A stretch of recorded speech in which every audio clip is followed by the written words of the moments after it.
William Way, we're coming up on our 50th anniversary, and in those 50 years we've gone from being a small storefront center down in Queen Village to, in 1997, purchasing this space at 1315 Spruce Street. And it's a wonderful location, both because it's central, it's accessible by public transportation, and it has plenty of space for our arts and culture, empowerment, and community connection work. So our community center is meant to be welcoming to everyone, whether you're an LGBTQ person or an ally, a friend, a colleague. And we view ourselves as one of the few places in Center City where you can go and not be chased out by a security guard or not asked to leave because you're not part of. We view everyone as part of what we do here. So whether that's coming in for a support group or using our Wi-Fi or connecting with one of our peer counselors, we love when the community comes in and takes advantage of our resources. And I think many people consider it their second home. And so it's lovely to see LGBTQ folks and our allies have a safe space where they can come together in community.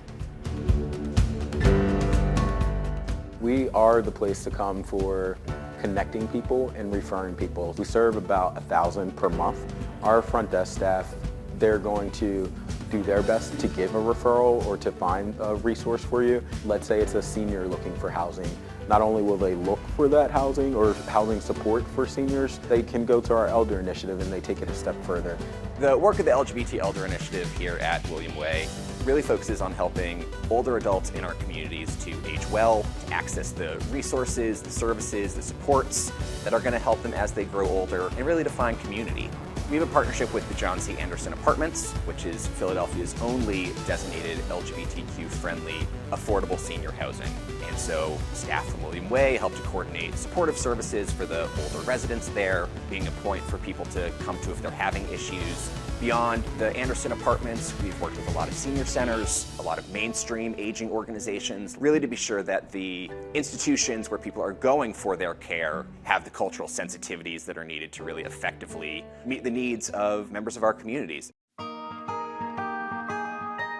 It's very important to have this facility because frequently some services that are administered elsewhere, they're not as kind and open to LGBTQ people. I always feel very accepted when I come here and also respected. William Way became a great place for me to connect with other queer artists and a lot of older artists too who have learned the ropes and who have been through the art world as a queer person, so to teach me of how to navigate certain aspects of the queer scene in Philadelphia and the greater art world. I remember a time when there was no community center, and most of the meeting that we did was in bars. But we needed something bigger, and so the folks who envisioned the community center imagined a place for theater and performance, a place to come together to talk and hang out, a place to figure out our political agenda. And so over the years we've created more and more spaces within our building for the work like that. We're at a time now where it's more challenging politically for LGBTQ communities, and so it's so wonderful that we have this safe space where we can push back against the opponents of equality.